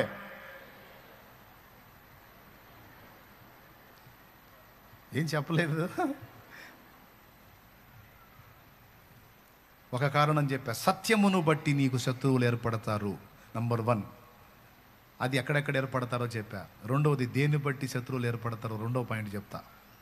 మళ్ళీ ఇది ఎంతసేపు ఉంటుందో అనుకోవాకు, సింపుల్. నా దేవుడు నీకు తోడై ఉండి నిన్ను సపోర్ట్ చేసేదాన్ని బట్టి కూడా శత్రువులు ఏర్పడతారు. దాన్ని ఏమంటారంటే అసూయను బట్టి, ఈర్ష్యను బట్టి శత్రువులు అవుతారు. అందులో నీ బంధువులు ఉండొచ్చు, నీ అన్యజనుల సమాజం ఉండొచ్చు, సంఘంలో కూడా కొంతమంది పనికిమాలినోళ్ళు ఉండొచ్చు, ఈ పరిపక్వత లేనోళ్ళు. ఈ శరీరాన్ని గెలవలేని వాళ్ళు కూడా సంఘంలో కొంతమంది ఉంటారు. వాళ్ళు కూడా ఏం లేదు, సడన్గా దేవుడు నిన్ను హెచ్చించాడు అనుకో, ఆటోమేటిక్గా గుల్లగుల్ల అయిపోతారండి. ఎప్పటి నుంచో ఉంటున్నాం మాకు లేదే, ఎప్పటి నుంచో ఉంటున్నాం మాకు లేదే, నిన్నగాక మొన్న వచ్చి అబ్బో అని ఇక పోట్లు కాట్లు మొదలు పెడతారు సంఘాల్లో అయితే. స్తోత్రం. దేవుడు నిన్ను హెచ్చించే విధానాన్ని బట్టి కొంతమంది నీకు శత్రువులు ఏర్పడతారు. గుర్తుపెట్టుకో. కొంతమంది నిన్ను చూసి అసూయ పడుతున్నారంటే నువ్వు ఏడుపు మొహం వేసుకొని అందరు నా మీద ఏడుపుతున్నారు అన్నయ్య, నువ్వే ఆడవటం కాదు, ఏడుపు మొహమా, అది కాదు నువ్వు చేయాల్సింది. ఇతరులు నిన్ను చూసి అసూయ పడే స్థితిలో నిన్ను దేవుడు హెచ్చించినందుకు స్తోత్రం చెప్పుకోవాలి. ఏం చెప్పుకోవాలి? స్తోత్రం చెప్పుకోవాలి. నువ్వు పక్కోళ్ళు చూసి ఏడ్చే స్థితిలో నన్ను ఉంచినందుకు నీకు స్తోత్రం ప్రభువా. వాళ్ళు ఏడిసే కొద్దీ డెవలప్ చేస్తూ ఉంటాడు దేవుడు నిన్ను. నువ్వు ఇంకా గంభీరంగా పోవాలి. అంతేగాని వీళ్ళందరూ ఎందుకు ఏడుతున్నారు, నువ్వు ఏడుపు ముఖం వేసుకొని పోవటం కాదు. దీనికి లేఖనాధారం ఉంది. దావీదునకు యెహోవా తోడై ఉండెను గనుక సౌలు మరి ఎక్కువగా భయపడి అనుంది వాక్యంలో. అర్థమైందా? దేవుడు నిన్ను ఆశీర్వదించి విస్తరింపజేసేదాన్ని బట్టి ఈర్ష్యతో కొంతమంది నీ మీద ద్వేషం పెట్టుకునే అవకాశం ఉంది. కొంతమంది నీకు శత్రువులు అయ్యే అవకాశం ఉంది. యోసేపుకి వాళ్ళ నాన్న అద్దాల అంగి గుట్టించాడని అన్నలు మొత్తం పాపం నిర్దోషైన యోసేపును అమ్ముకున్నారు, చంపబోయారు. ఎంత ఇబ్బంది పెట్టారు చూడు. కేవలం వాళ్ళకేమైనా అన్యాయం చేశాడా? రెండు వాళ్ళ తప్పులు చెప్పేవాడు, అన్నా ఇది పద్ధతి కాదన్నా అనేవాడు, అంతే. రెండోది వాళ్ళ ముందు వాళ్ళకంటే బాగున్నాడు. వాళ్ళ నాన్న యాకోబు యోసేపును బాగా ప్రేమిస్తున్నాడు. తట్టుకోలేక ఎంత కక్ష పూనారంటే వాళ్ళకి అవకాశం దొరికితే చంపేద్దామన్నంత కాడికి వెళ్ళారు. ఇది దేన్ని బట్టి వచ్చిన శత్రుత్వం? మన ఆశీర్వాదాన్ని చూసి ఓరవలేని శత్రుత్వం. స్తోత్రం. ఇది రెండో కారణం. ఎంతమందికి అర్థమైందో ఏమో. ఏమి లేదు, ఆ సమాజంలో నువ్వు ఒకప్పుడు బాగా లేమిళ్ళలో ఉండి ఇప్పుడు ఏదో చేసుకుంటా, అంత ఆహారం దొరికి, కాస్త మంచి గుడ్డ కట్టుకుంటా, కాస్త బండి మీద తిరుగుతా, పట్టెడు అన్నం తింటా, నీ భార్య పిల్లల్ని ఇంట్లో ప్రశాంతంగా పెట్టుకొని, నువ్వు వ్యసనాలు మానుకొని, ఆదివారం రాగానే తెల్లని బట్టలు వేసుకొని, కుటుంబాన్ని పెట్టుకొని చర్చికి వస్తా పోతా పచ్చ కనపడితే కొంతమంది కళ్ళల్లో, అంటే ఇతరులను ద్వేషించమని నేను చెప్పట్లా, కొంతమంది అట్టున్నారు. వాళ్ళ సొమ్ము నువ్వు తినదేం లేదు. ఎప్పుడు మీ ఇంట్లో సరుకులు బయటపడతాయా, మీ ఇంట్లో వ్యవహారం బయటపడిద్దా, ఎప్పుడు మీరు రోడ్డును పడతారా, ఎప్పుడు మీరు ఏడుస్తారా చూద్దామని ఎంత ఆశగా ఎదురు చూస్తారో. ఎందుకు? దేవుడు నీకు తోడై ఉండి నీ జీవితాన్ని మార్చి నీ కుటుంబాన్ని దీవించి నిన్ను ఆశీర్వదిస్తున్నందుకు తట్టుకోలేక ఓ సంవత్సరం ఓర్చుకుంటారు. అన్నాళ్ళే సంబడం, ఇంకొక స్టేర్ వేసేటట్టు చేస్తాడు దేవుడు. ఎన్నాళ్ళే సంబడం అన్న రెండో స్టేర్ కూడా వేసాడుగా, వేస్తాడు. ఇంతగా 3 స్టేర్లు వేసిన వాళ్ళు అమ్ముకొని పోలేదా, ఎన్నాళ్ళే సంబడం అంటారు. పక్కన ఇంకోటి కొని 3వది కూడా వేస్తాడు. ఇక వాళ్ళు తట్టుకోలేరు. మంచి పేరు వస్తే తట్టుకోలేరు. మన గురించి నలుగురు ఘనంగా మాట్లాడుకుంటే తట్టుకోలేరు. కొంతమంది అయితే మరీ తట్టుకోలేని వాళ్ళు మంత్రగాళ్ళ దగ్గర కూడా పోతారు. డబ్బులు తీసుకొని 50,000 1,00,000 రూపాయలు తీసుకొని పోతారు. పోయి ఎట్టనన్నా కానండి, అసలు వాడి సాగింపుడు తట్టుకోలేకపోతున్నాం మా సమాజంలో. ఏం లేదు, ఎవడు జోలికి పోవాలబ్బా, పచ్చంగా బతుకుతున్నాడు అంతే. ఈ డబ్బులు ఇచ్చి మరి వాళ్ళ తాంత్రిక విద్యలు చేయించే అవకాశం ఉంది, వాళ్ళ నాశనం చేయాలని. అట్లాంటి దుర్మార్గాలకు కూడా నీ మీద ఒడిగట్టే అవకాశాలు ఉన్నాయి. ఒక్కటి గుర్తుపెట్టుకో, నువ్వు జీవం గల దేవునిలో నిలిచి ఉన్నంత వరకు తాంత్రికులు ఎంతమంది కలిసి ఏకమే వచ్చినా నీ ఒక్క వెంట్రుక కూడా తర్వాత మాట నేను చెప్పను, మీరే అనుకోండి. నేను తెలుగులో చెప్తా స్పష్టంగా, మామూలు భాషలో, ఒక్క వెంట్రుక కూడా కదిలించలేరు. అర్థమైందా? కన్ఫర్మ్. అయితే ప్రభువులో నువ్వు నీ కుటుంబం నిలిచినంత వరకు డైరెక్ట్గా మిమ్మల్ని కూర్చోబెట్టి మీ మీద ప్రయోగం చేసిన వాడు చావటమే కానీ నీకేం కాదు. వాడే పోతాడు, ఖచ్చితంగా పోతాడు. ఆ మాట ఉంది అందులో. తాంత్రిక పుస్తకంలో ఆ మాట ఉంది. వాడు చేసిన విద్య విఫలమైందంటే అది వాని మీదికే వచ్చును అని రాస్తుంది. ఒకసారి మీకు స్క్రీన్ మీద కూడా చూపించా. అభిచార క్రియ బెడిసిందా, అది వాడి మీదికే వచ్చిందని రాసింది. నేను చూపిస్తా ఉంటా, చాలా చూపిస్తా స్క్రీన్ మీద, మీరే మర్చిపోతుంటారు. దేవునికి స్తోత్రం.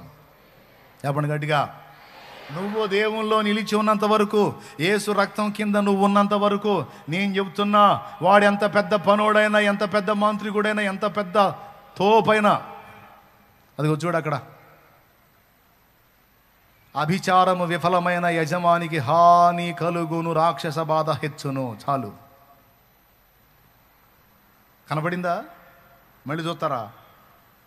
అభిచార క్రియ, శరీర కార్యములు స్పష్టములై ఉన్నవి. అవేవనగా జారత్వము, అపవిత్రత, కాముకత్వము, విగ్రహారాధన, అభిచారం అన్నాడు చూడు. అభిచారం అన్న దగ్గర పుట్టిన చిన్నగా రాసుకో, మాంత్రిక విద్యలు అని. అభిచార క్రియ చేసిన వాడికి చూడండి, అభిచారము విఫలమైన యజమానికి హాని కలుగును, రాక్షస బాధ హెచ్చును. చాలు, ఉందా? చూసారా? అది నీ జోలికి ఎవడన్నా వచ్చాడనుకో, నేను చెబుతున్నాక వాడి కర్మ గాలినట్టే. వాడు అనవసరంగా నిప్పుతో తల గోక్కున్నట్టే. నిప్పుతో గోక్కుంటే ఏం జరిగిద్ది? కటింగ్ చేయించుకునే అవసరం ఉండదు ఇక. దేవునికి స్తోత్రం. అట్లాగా దెబ్బతిని మారిన వాళ్ళు చాలామంది ఉన్నారు. అది ఏ విధమైన చేతబడి, చిల్లంగి, బాణామతి, ఎచ్చాటన, ఉచ్చాటన, వశీకరణ, ఆకర్షణ, ఏ విధమైన మంత్రప్రయోగమైనా కావచ్చు, వాడే దెబ్బతింటాడు. నువ్వు యేసు రక్తం కింద ఉన్నంత వరకు నిన్నేది ముట్టలేదు. గట్టి కూడా వాడు నీ ఇంటి ముందుకు తెచ్చేయని, నీ ఇంటి మీద తెచ్చేయని, నీ ఇంటి ముందు గుంట తీసి పెట్టని, లేకపోతే నీ ఇంట్లోకే పెట్టని, నమ్మకంగా ఏదో పనున్నట్టు పలకరీయడానికి వచ్చినట్టు వచ్చి ఇంట్లో వేసిపోని, ఏది వేసినా ఏం చేసినా వేసినోడే పోతాడు. రెండు మారనన్నా మారతాడు, లేకపోతే మొత్తానికి బాగునన్నా పోతాడు. రెండే జరుగుతాయి, కన్ఫామ్. నువ్వు యేసు రక్తం కింద ఉన్నంత వరకు మాత్రం నిన్ను ఏమీ చేయలేదు, ఇది తిరుగులేదు. అర్థమైందా? యేసు రక్తం అమూల్యమైన రక్తం, నిర్దోషమైన రక్తం, నిష్కళంకమైన రక్తం. నువ్వు ఆ రక్తపు కోటలో ఉండాలి. సిలువదారి అయిపోయింది కోటం. సిలువ ముగించదా? వెళ్దాం, పెందలాడు పోదురు కానీ. పాడమంటున్నారు, నేను పాడుతున్నా. మరి టైం తీసుకున్నా, అది లేదు. సిలువదారి నా బలిపీఠమా, నీ రక్తపు కోట నాకు నివాసమా. సిలువదారి నా బలిపీఠమా, నీ రక్తపు కోట నాకు నివాసమా. నన్ను నీవు పిలచిన పిలుపు రహస్యమా, నన్ను నీవు పిలచిన పిలుపు రహస్యమా. ఇది నీ త్యాగ సంకేతమా, ఇది నీ త్యాగ సంకేతమా. శ్రీమంతుడా యేసయ్యా, నా ఆత్మకు అభిషేకమా, నా అభినయ సంగీతమా.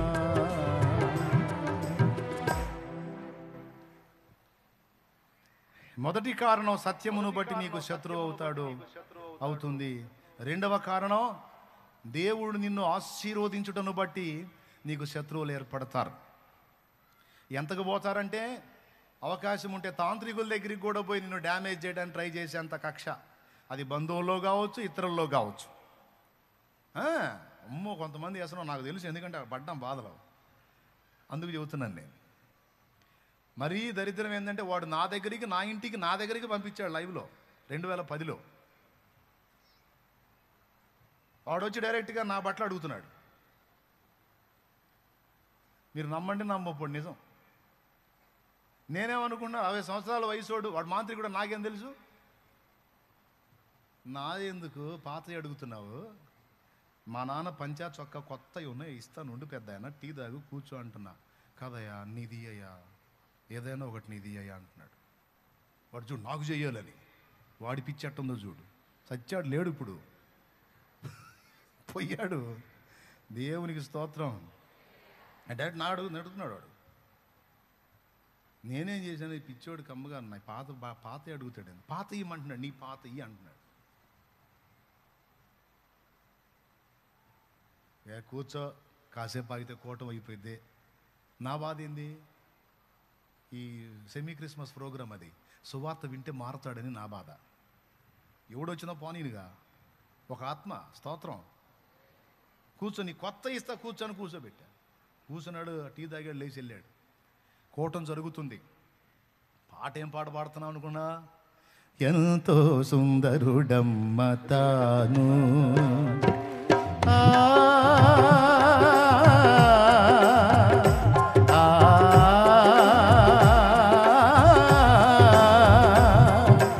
ఆ,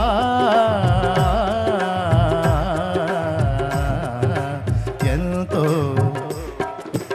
ఎంతో సుందరుడమ్మ తాను, నేనెంతో మురిసిపోయాను, ఎంతో సుందరుడమ్మ తాను. ఈ పాట పాడుతున్నా. మీరు నమ్మండి నమ్మకండి, నిజం చెబుతున్నాను. నేను లైవ్లో ఉండి నా మీద మంత్రోచ్చారణ చేస్తున్నాడు అండి. అబద్ధం చెప్పను, నేను నిజం చెబుతున్నా. లైవ్లో వాడు నా ఎదురుగా ఉండి, మళ్ళీ జనం అంతా కూర్చొని ఉన్నారు, జనం వెనకపోయి.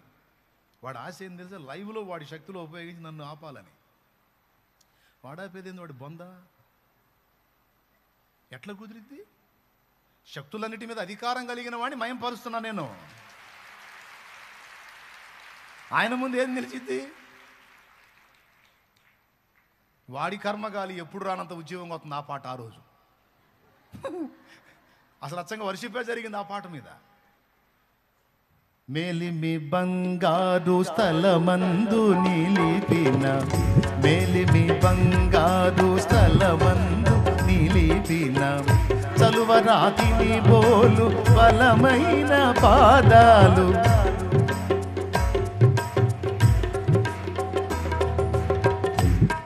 అది పందిరి. అవి పందిళ్ళు శాంతినగర్లో సిమెంట్ రోడ్డు మీద పందిళ్ళు వేసి, ఇటుపక్క ఉన్న పందిరి, ఆ మూల మీద ఏమన్నా అటుపక్క కూడా ఒకటి ఉంటుంది. ఇదిగో ఈ జనాలు అందరు వెనక్కి వచ్చి వాడు ప్రయోగం చేస్తున్నాడు నా మీద.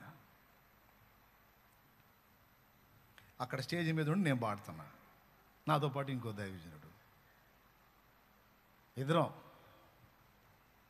అందులో వాడి కర్మగాలి పాట కూడా మామూలు పాట, ఆయన్ని వర్ణించే పాట, ఆయన్ని మయంపరిచే పాట, పరిశుద్ధాత్మ పరవశించే పాట అది.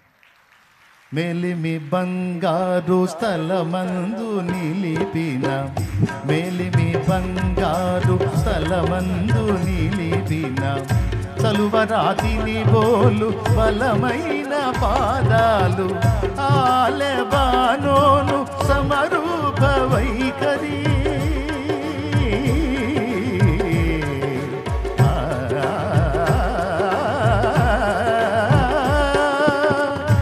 ఆలెబానోను సమరూప వైఖరి, బలవంతుడగువాడు బహుప్రియుడా తండు, బలవంతుడగువాడు బహుప్రియుడా తండు, ఎంతో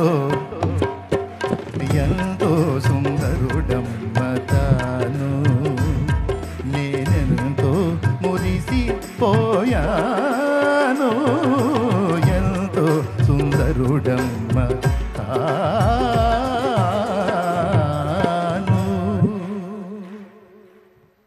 మొత్తం పాడుతుంది కానీ టైం లేదులే, మళ్ళీ మీరు ఇంటికి పోవాలి కదా. కాబట్టి మీరు అంతే అంటారులే, మళ్ళీ కోవడం లేట్ అయింది. కానీ ఇవి వాడుతూ ఉన్నా,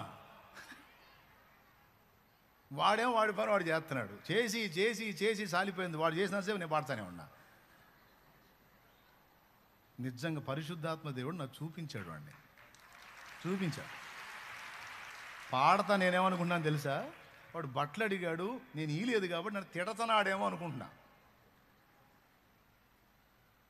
తర్వాత అర్థమైంది, వాడు తిడతన తిట్లు కాదు, అది మంత్రోచ్చరణ చేస్తున్నాడు. హ్యాండ్స్ ఇలా అంటున్నాడండి వాడు, హ్యాండ్స్ ఇలా అంటున్నాడు వాడు.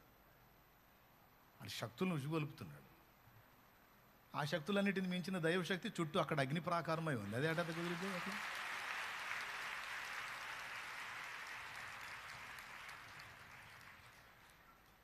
పరాక్రమశాలు ఉన్నాడా, దూతలు ఉంటారయ్యా, తోలు తీసి ఆడేస్తారు. రాత్రియు మరి పాదములకు రాయి తగులకుండా, రాత్రియు పగలును పాదములకు రాయి తగులకుండా, మనకు పరిచర్య చేయుట కొరకై, మనకు పరిచర్య చేయుట కొరకై దేవదూతలు మనకుండగా, దేవదూతలు మనకుండగా. ఆనందయాత్ర ఇది ఆత్మీయ యాత్ర, యేసుతో నూతన యెరూషలేము యాత్ర, మన యేసుతో నూతన యెరూషలేము యాత్ర.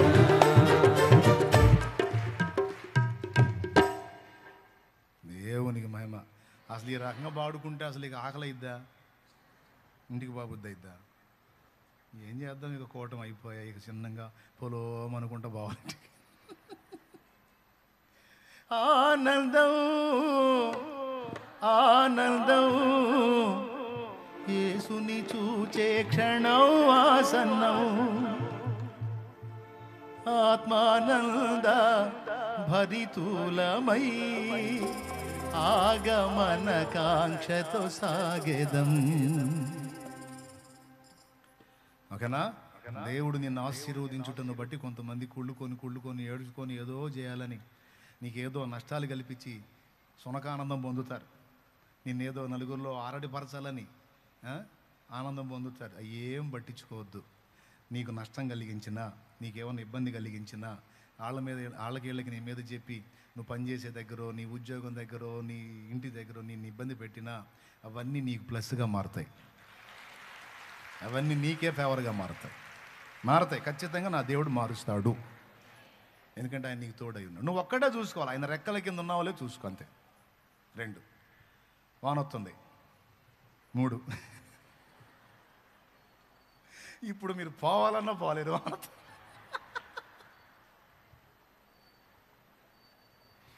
దేవునికి స్తోత్రం కలుగును గాక. 3వ మాట, లాస్ట్ మాట ఏంటంటే, నువ్వు నమ్మకంగా భక్తి చేయటాన్ని బట్టి కూడా కొంతమంది నిన్ను ద్వేషిస్తారు. నువ్వు నమ్మకంగా దేవునికి నమ్మకంగా ఉండటం కూడా కొంతమందికి ఇష్టం ఉండదు. ఎందుకంటే నీలాగా వాళ్ళు ఉండరు. నీలాగా వాళ్ళు ఆత్మీయతలో కానీ, పరిశుద్ధతలో కానీ, ప్రార్థనలో కానీ, సమర్పణలో కానీ, సువార్త ప్రకటనలో కానీ, దైవ సేవాశక్తి విషయంలో కానీ, దేవుని కొరకు ఇచ్చే విషయంలో కానీ, దేవుణ్ణి ప్రేమించే విషయంలో కానీ, నీతి నియమాల్లో కానీ నీలాగా వాళ్ళు ఉండరు. అలా ఉండని వాళ్ళకి నువ్వంటే నచ్చదు. నీకు వాళ్ళు ఇచ్చే టైటిల్ ఏంటో తెలుసా? ఓవర్ యాక్షన్, అతి, పెద్ద భక్తురాల్లాగా బిల్డప్, దేవునికి స్తోత్రం, ఈ టైటిల్స్ ఇస్తారు నీకు. పెద్ద మహాభక్తురాల్లాగా, పెద్ద మహాభక్తుడిలాగా, ఈడే పెద్ద పాస్టర్ కూడా చాలు ఈడి దెబ్బకి. పాస్టర్ కూడా చాలు. కొంతమంది వెటకారంగా పాస్టర్ గారు అంటారు, నువ్వు ఆమెన్ అంటుండు. నువ్వు ఆమెన్ అనుకో, అంతే, నువ్వు నిజంగానే అయిపోతావు, దేవుడు చేస్తాడు. నువ్వు అధిక నీతి కలిగి ఉన్నందున, వారికంటే నీ నీతి ఎక్కువగా వారికి కనబడినందున వారు నిన్ను ద్వేషిస్తారు, నీ భక్తిని ద్వేషిస్తారు. అతి చేస్తున్నావు అంటారు, ఓవర్ యాక్షన్ అంటారు, అబ్బో అంటారు, ఏంటి అంటారు. పట్టించుకోవాకు. ఇతరులు నీ భక్తిని విమర్శిస్తున్నారంటే లైన్లో ఉన్నావని అర్థం. అర్థమైందా? ఎన్ని నిందించినా లక్ష్య పెట్టొద్దు, నువ్వు జాగ్రత్తగా ఉండు. దావీదు సుబుద్ధి కలిగి నడుచుకునేందున యెహోవా అతనికి తోడై ఉండెను, సౌలు మరి ఎక్కువగా భయపడాను. ఎందుకు సౌలుకు దడొచ్చిందో తెలుసా? దావీదు కూడా నాలాంటి పనికిమాలిన బుద్ధి గల్లోడైతే బాగుండు, కానీ దావీదు నాకంటే నీతిగా ఉంటున్నాడు.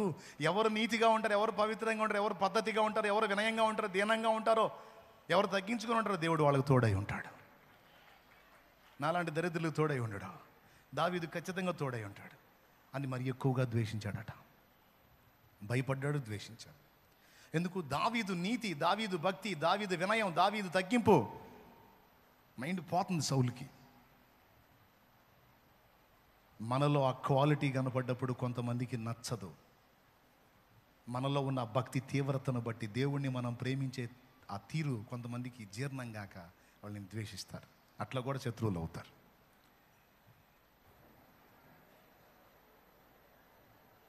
మూడు కారణాలను బట్టి 3 స్థలములలో నీవు ద్వేషించబడతావని చెప్పా. నంబర్ 1 ఫ్యామిలీ, నంబర్ 2 అన్య సమాజం, నంబర్ 3 సంఘం. 3 కారణాలను బట్టి ద్వేషించబడతావు. నంబర్ 1 ఎవరు గుర్తుంది?